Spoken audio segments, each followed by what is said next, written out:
Welcome to the Recruiter Startup Podcast. It is the Bedroom Bandit series where we're all in isolation from COVID-19. I'm joined here with John Gaughan. Am I pronouncing your surname right? You're pretty close. You've known me for a while now. Gaughan. Gaughan. Yeah, that's it. In Ireland, we would roll it quicker. Yeah. I did. You got to get a bit of phlegm in there as well. Yeah. Real Gaughan, you know. Firstly, how's all the family? The family are good. Sarah is she's actually wearing her Liverpool top today, which not so good. But Sarah, we were just on a management meeting, our Python meeting that we do every day with our management team, and it was everybody else was wearing football shirts, but I was doing this with you, so I didn't bother. But yeah, Sarah's cool. She's fine. I mean, she's actually stepping up to help the NHS as of next week. So she's kind of pulling away from the business for a few months to kind of do her bit. So I'm really proud of her. And then Erin and Joseph, our 20-year-old twins, are kind of back home from Leeds and from Sheffield Uni.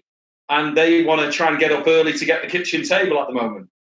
All right. So they're still studying from afar. All right. Last time I had you on, one of many leaders, doing well, unstoppable. It was almost getting a bit easy, wasn't it?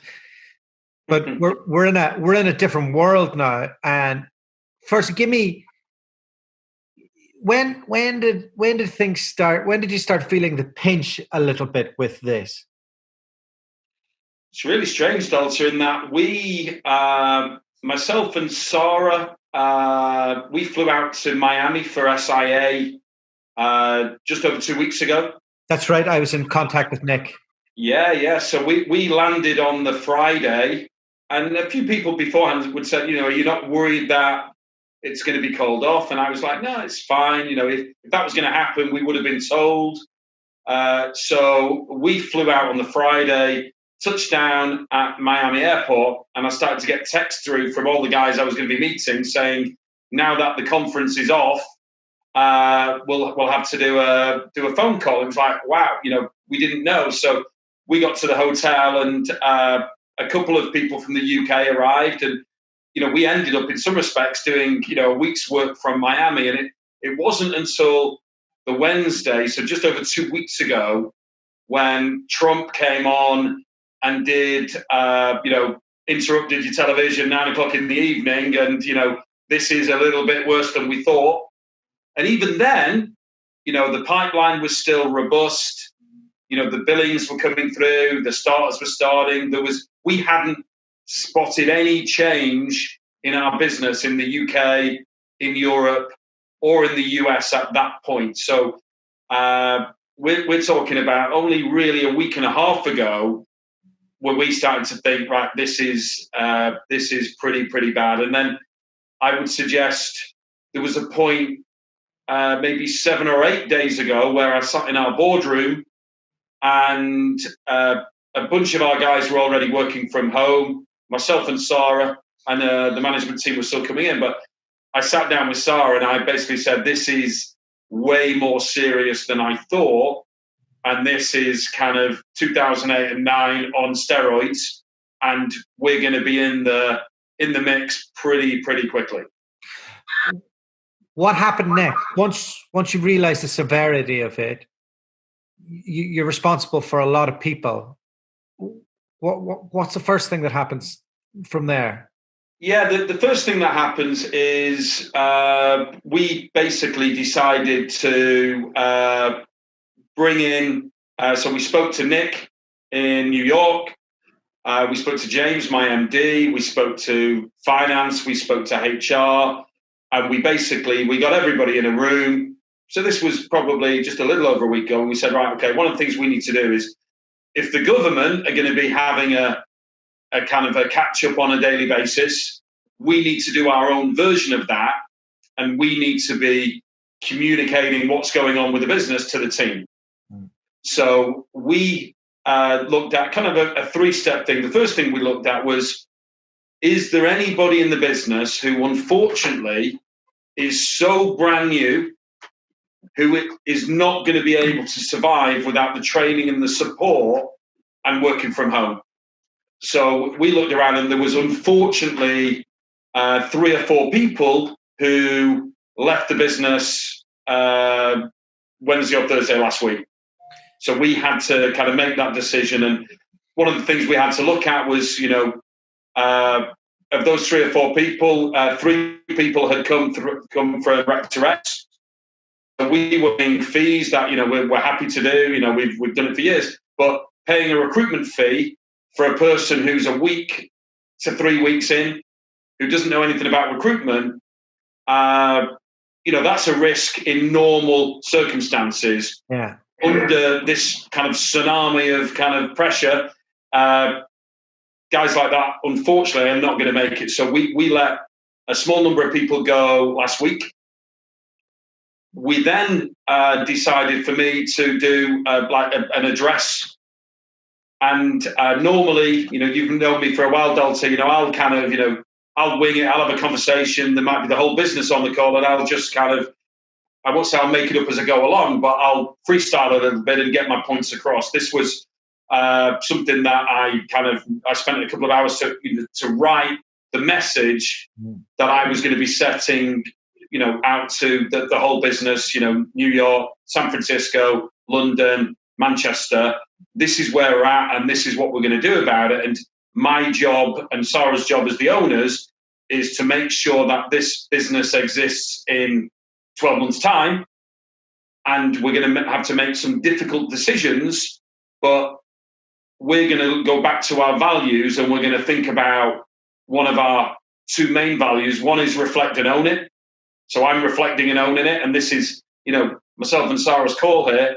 2, the quadruple win, where anything we do and any decision we make is going to be to benefit our clients, our candidates, our staff, and ourselves. And that's how we're going to make our decisions. Tell me about, you were going well with your graduate business, and there was big plans for that. Has that been shelved? No, we're still going. I had a conversation with a couple of guys within the grad business 3 hours ago.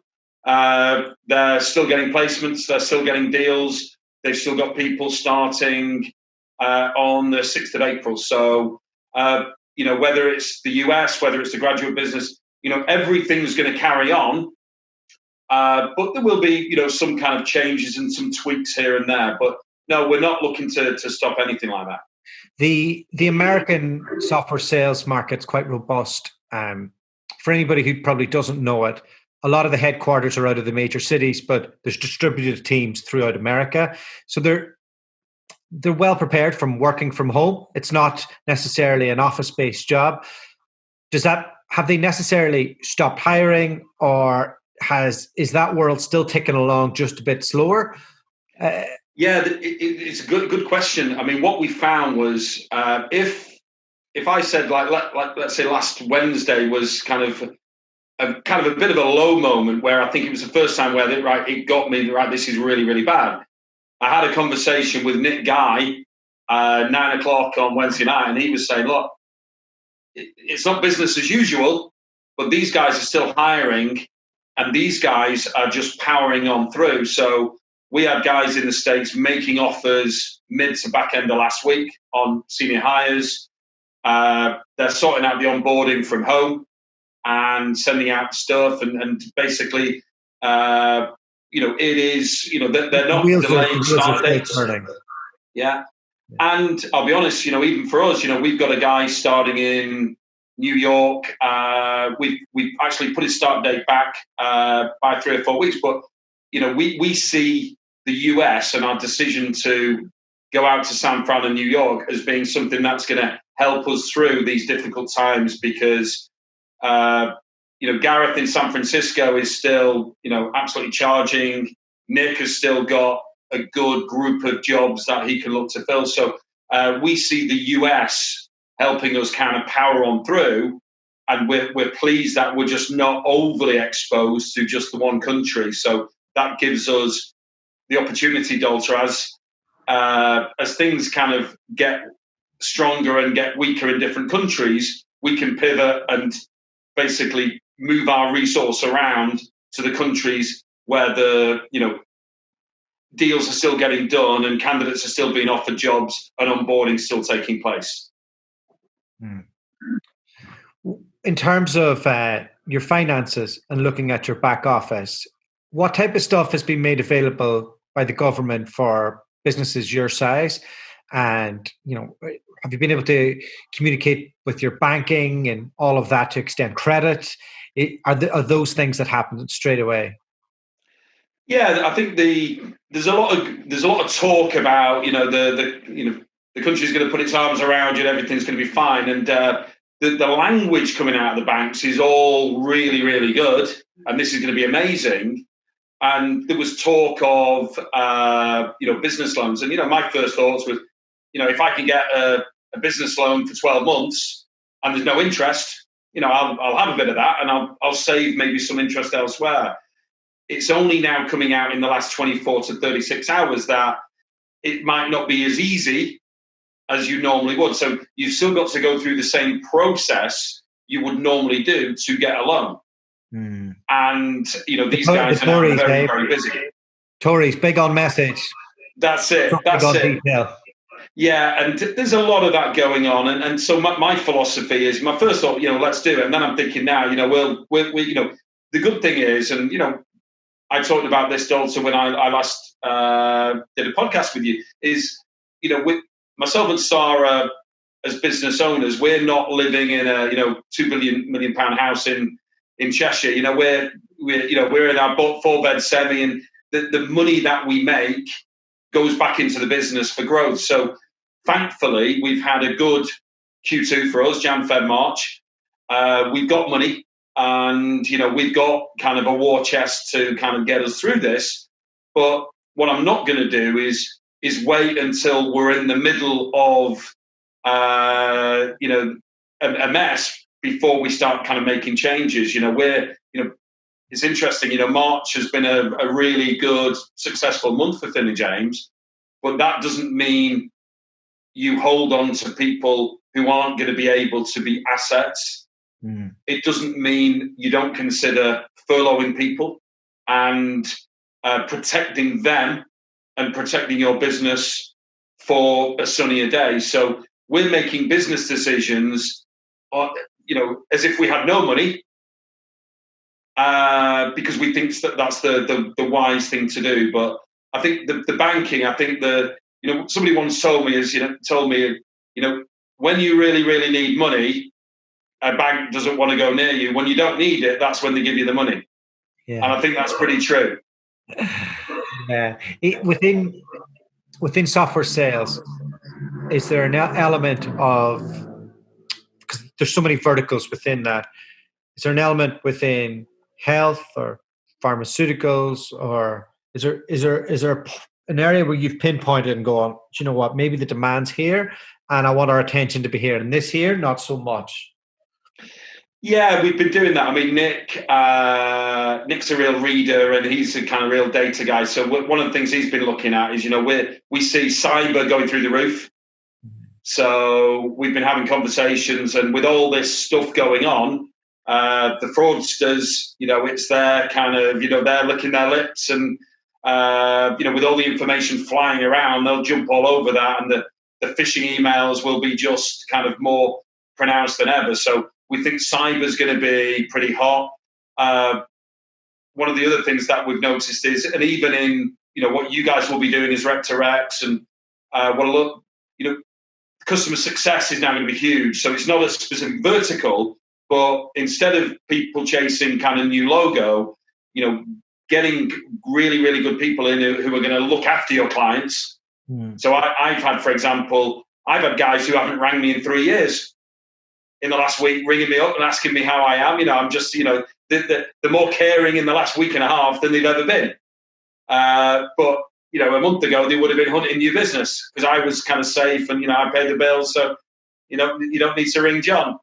Yeah. So I think customer success within every area, in every market is huge. And I think kind of having what you hold and doing a better job with what you've got. So one of the things we've found is I was saying to my big people up until 2 months ago, we've got too many vacancies. So now things have changed, and we've got probably a quarter of the vacancies we had 3 weeks ago. But we've still got enough if we do the work on them properly and efficiently, and we do the real kind of laser search stuff that's necessary. We've got enough jobs to be filling and getting through this. And then when things pick up, we'll be maybe more appreciative of the jobs, and we may well become more efficient. And the 1 in 4s and 1 in 5s that we all see, can they move to 1 in 2s and 1 in 3s on vacancies? I'll be catching up with James Osborne in this series that I'm doing. But what type of messages are you getting out of the recruitment network and advice? Yeah, really good advice. I mean, I was on a session with a bunch of the guys the other day, and one of the things that came out of that, and I've used it in conversations with my people and my peers and other guys, mates who own recruitment companies. One of the things that James and Gaughan has been saying, look, you've got 2 things to think about. You've got to think about the top line, of course, but control the controllables. You can't control the market and what's going to happen in the next 2 or 3 months. Their philosophy was you can control the bottom line and your cost base. So look at everything. So we've looked at rent and like WeWork and people like that and those kind of suppliers. We've looked at every person who supplies Finlay James. Say, right, can you help us out? Here's the situation. And you know what? We've had some really, really good conversations, and people have done what they can do to help us out because they know that I put it on LinkedIn the other day. I've got a little black book, and the people who treat me well in this situation, I have a long memory, and they will get kind of supported over the next kind of 6, 12, 18, 24 months and beyond. The guys who decide to stitch me, they go in the book. And, I'll say I've got a long memory. Yeah. They go in my backdoor Barry book. Yeah. Well, he's got a big old book at the moment, I think. he's got a Bible now. I have him chasing somebody in Dublin, and I had Joe Mullings on the other day, and I did a post out of it. I kind of went. I saw it. I thought it was a cool thing he did. I don't know him, but I thought what he did was brilliant. Yeah, paid the invoice and said, "I need you okay on the other side," and said, "I just left it at that." And I thought, as soon as he paid it, the next day I thought he's going to ask for that back, but he didn't.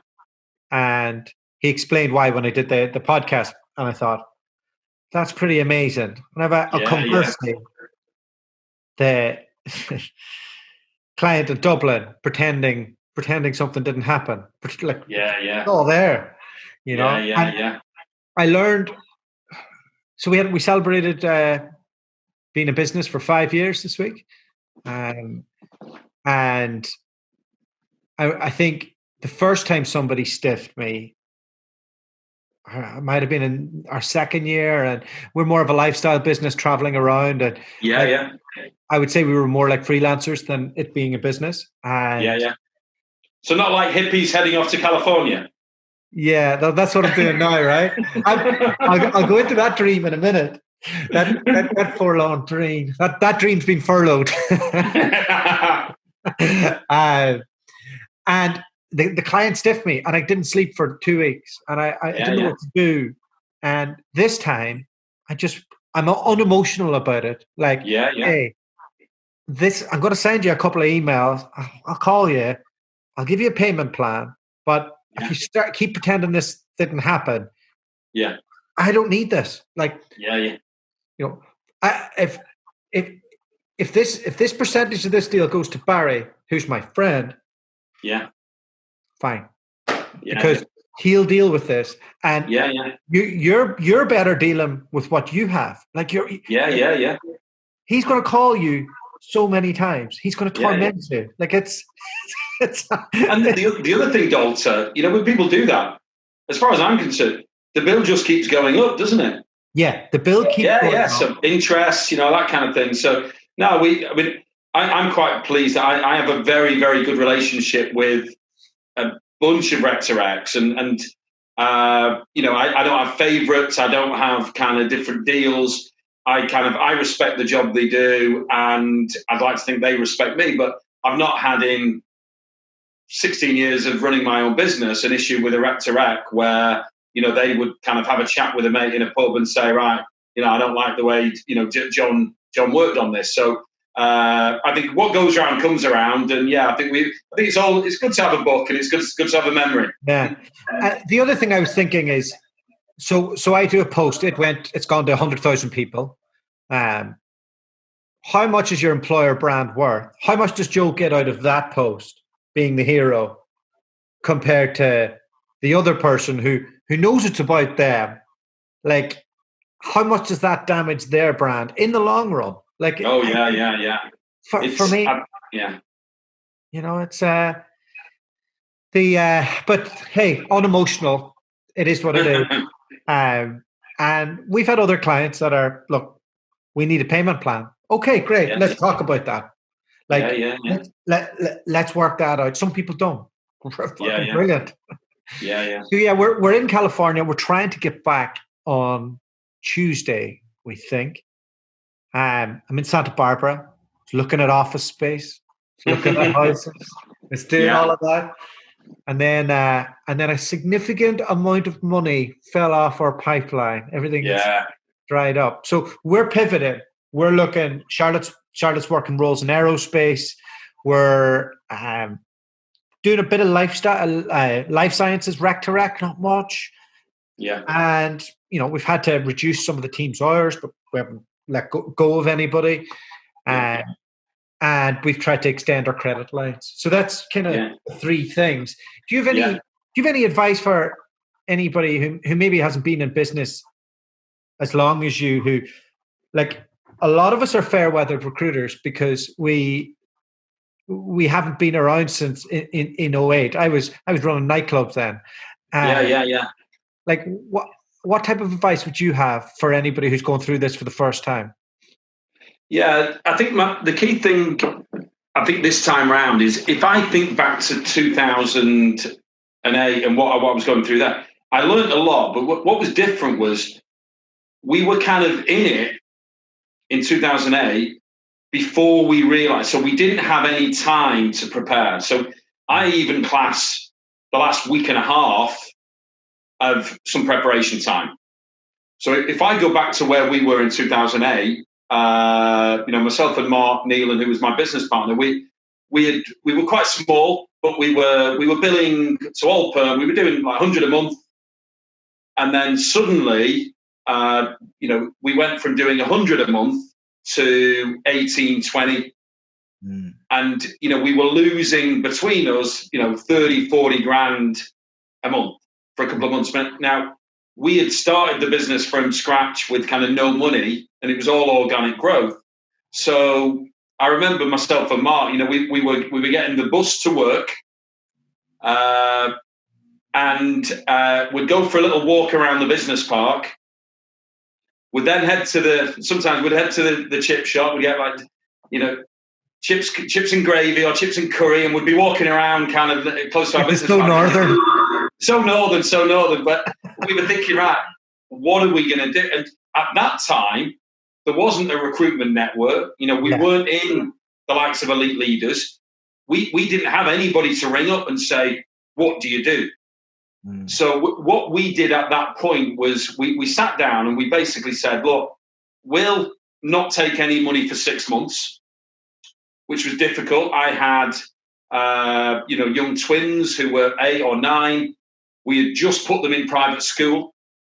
I had just bought a second house up in the Yorkshire Dales. So I thought it was like, right, I'm really good at this. And then suddenly, basically, we had no cash, big bills, and we've got to navigate our way through. And what we did is we basically, we took 100% pay cuts. No money, no dividends. We're not going near anything for 6 months, which I think was good. James May, who's still with me now, is our MD. James took a pay cut. So people were taking at that point, I think, I can't remember 100%, but I think it was 20 or 25% pay cuts for a 3-month period. And during that time, one guy, an Irish guy actually, a good mate of mine, he said, look, I can't afford to do this, I'm off. And we made one guy redundant, and that was it. And we all came out the other side. Mm. And the advice I would have for people who are in the same boat, who maybe don't have the battle scars of 2008, 2009, is you've got to make sure you're going to be around so you can be too altruistic and you can basically be overly supportive of your staff, and you can make decisions based on not wanting to let friends go, but that can actually really damage and harm the main body of the business. Mm-hmm. So, if you have to kind of think, right, okay, look, we're a 50-person business, I need to let 5 people go, then I think, if that is the right thing to do to protect 45 jobs, that's what you do. So I think the advice to people is basically, it's not about making friends. It's not about just being a nice guy. It's not being overly altruistic. So you are basically putting your own life and your own kind of income in huge jeopardy, whereby you're not going to get out of this, and this is going to put you back 3 to 5 years. You've got to look after yourself as well. So I think, whether it's pay cuts, whether it's reduced hours, 4-day weeks. But I'll be honest with you, my reading of what's been going on, I think this new furlough program that the government have put in place, I think furloughing a number of your staff is much better than putting people on a 4-day week, putting people on a reduced money, because what by furloughing them, what you're doing is protecting them, getting them off the pitch, putting them on the subs bench, and basically keeping them match fit for when you need them again. So I think there's a lot more options out there for people now than there were 10 or 11 years ago. Yeah, there is. The government's more prepared. The banks also seem more prepared. Like the last one was a financial problem that we didn't know could get solved. Yeah. For us, we just need the world to start again. We're trying to use this time to scope out a new area, so we come out the other side just with another string to our bow. That's it. And I think it's a huge time for learning. So, I've listened to more podcasts in the last week than in the previous 12 months. Yeah. I'm learning some real cool stuff. I mean, it's a shame actually because, I listened to a podcast just before we went to the US, and I was like, right, okay, look, we need to be thinking about this third office. And I think, I'll be honest, Doctor, I can't remember whether it was one of yours or one of your peers, but it was a great podcast. And what I realised with this chap is he had a cool business, but for the first 8 years when they were just in the UK, they were doing okay. It was only when they went out to the States that they smashed it to bits. And that's the last 8 years. So it was making me more positive about the US market, and seeing how the guys in the US are getting through and still continuing to hire. That gives me confidence as well that the US is the place to be. So I think when we do get out of this, I think you'll be doing a roaring trade in the US. I expect to be, and I was before. We were killing it. But I think that the fact that you've been not all in on the US in terms of your cost basis and your scale has probably saved you exponentially. I look at those who have with massive offices in Manhattan. I fear for them. the it's you're probably primed if you can just hold tight until the other side of this to scoop up whoever you want. I was on Sean's podcast the other day, the first day of all this, and I just said, look, those who behave themselves right in this time are going to come out on top, and we'll soon see it. Yeah. Your black book could be quite excessive. Yeah, but what's great as well is the number of people I've had reach out to me who are ex Finlay James employees who like, how are you? How's it going? And I've also, had a couple of conversations with people who just say, look, I'd like to pick your brains for 20 minutes. How would you do? And, I'm trying to be open to, it's busy times, but anybody who kind of reaches out to me and says, look, this is my issue, this is my situation, what would you do? That's great. And I had, Dal FaceTime me the other day and kind of from the TRN, good mate of mine who he had a management buyout at the same time as me. And, we've got similar sized companies, we've got similar sized kind of growth plans. And it's like, how are you navigating your way through? So I think what's interesting now compared to 10 or 11 years ago is because of things like the TRN, people have got 20, 30 mates they can ring up, get on a call with, and say, right, okay, how would you navigate your way through this problem? That just wasn't a thing 11 years ago. Everybody was trying to figure it out for themselves without the politicians, without the bankers, and it was basically, it was a real lonely existence. Yeah. Whereas I think with things like social media, you can basically find, you can find the negative stuff, and I stay clear of that. But you can find the positive stuff as well. And if you're a positive person, your glass is half full. You can find out ways to navigate your way through. And I go out for my daily walk with Sarah, and I basically say, right, that's another day over. We're another day closer to being out the other side. Is my philosophy. So give us to finish up. Give us some predictions on when we're out of this. Pick crystal ball. What does the world look like? Okay, my thoughts are I'm going to look at it from a US, UK, and Europe. Well, I'll put US over there and then UK and Europe. I would imagine by June things will start to pick up in the US. A bunch of the roles that will be gone. I think by June. People in the recruitment industry will have people ringing them with vacancies by mid-June.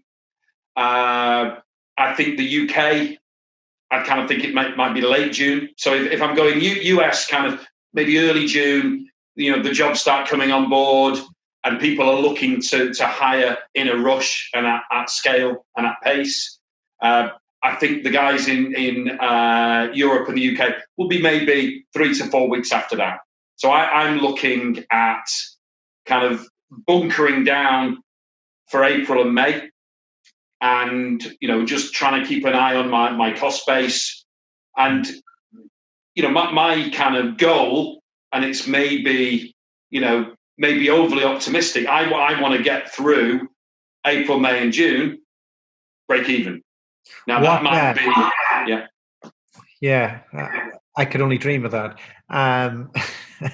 Well, ring me in June and I'll tell you whether it happened. I know. Good optimism. Trump has similar optimism. The only thing I could say is he'll get people back to work. Yeah. So let's break down that just to finish up. What type of messages are your leaders giving your recruiters and what they can do in the next 8 weeks with the view that they might not make money, but what other type of stuff can they do to candidates, to clients? I think there's 3 or 4 things that I've been talking about. So I'm a big believer in that if you haven't got the quantity, what that gives you sometimes is the time to really concentrate on the quality. So candidate prep, candidate resource, thinking about every interview as if it's maybe the only one you're going to arrange in the next month. And, if this was the only chance you had for this guy getting a job, how much time, effort, and resource would you be putting into that? Because I think over the years, don't know what your thoughts would be on this, Dualta, when you were, back recruiting, many years ago, but I think people have become less efficient over the last 2, 3, 5, 10 years, and it's just get them out and see what happens, and if we place 1 in 10, 1 in 12, that's fine. So the first message for me is efficiency and quality.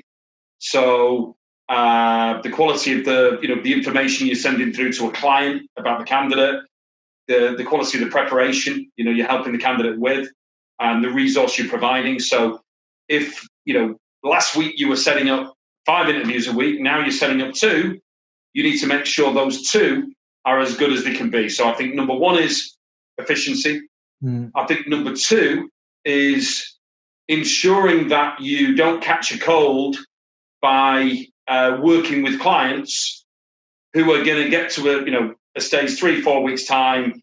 So I think my worry and what I'm trying to protect my guys from is the CEOs, there's VP sales, the sales directors who will happily interview 5 people a day at the moment, so they can look busy and I'm doing stuff with no intention of hiring. So our qualification has to be that bit stronger at the top, that I only want my guys working on roles whereby they're looking to make offers and hire people and onboard them in April and May. If they're thinking about June, July, great, not a bother. We'll ring you mid to late May, and then we'll talk. So it's all about keeping your value laser focused on the guys that are buying. And the good thing is Nick certainly in America has got a real good understanding of which of his clients can onboard. So which of them have got the funding and the money to spend and the facilities to get them onboarded remotely. So it's all those kind of questions. So I think the first 2 are around the quality and the efficiency, and then we've got to kind of think about the radical candor type conversations that, look, if I'm going to work on your job, then you can't be in a position where you're ringing me up in a month saying we've changed our mind. You need to have the money, you need to have the appetite, you need to have the resource, you need to have the infrastructure to be able to onboard these guys remotely. And if you have, great, we're all in, we're doubling down, and you can have 2 consultants, 3 consultants working on that role. If you're not, let's park you and we'll talk to you in 2 or 3 months. All right, John, that's us. I want to catch up with you when we're out of this and we're on the other side. And you're talking about expansion in your 2 key cities. Did you like Miami? Loved it. We went for club 18 months ago, and I really, really enjoyed it with a bunch of the staff. The thing this time round, it was weird because it's spring break.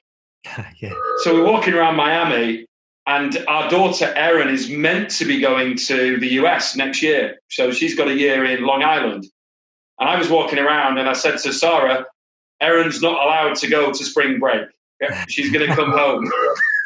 So 20 years of age, seeing these kind of guys on the street, it's like, nah, that's not happening. But we did have some great conversations, and we were talking about a new office, maybe the Midwest. We were chatting to guys about Denver being a real cool place. So what we're kind of thinking about is, we've got the bookends, we've got San Fran, we've got New York. Why not develop a place kind of in the middle of the country that is easier to scale and easier to develop? And maybe Gaz can look after that for me as well. And not be in a position where our guys are getting headhunted kind of 3 times a day. Yeah. Because Google will pay them 100 basic for having 6 months experience. Yeah, nuts. All right, John. Yeah. Thanks very much for your time. Really enjoyed it. Problem. Really helpful. And we'll get this out probably early next week. All right. Good luck, guys. Bye-bye.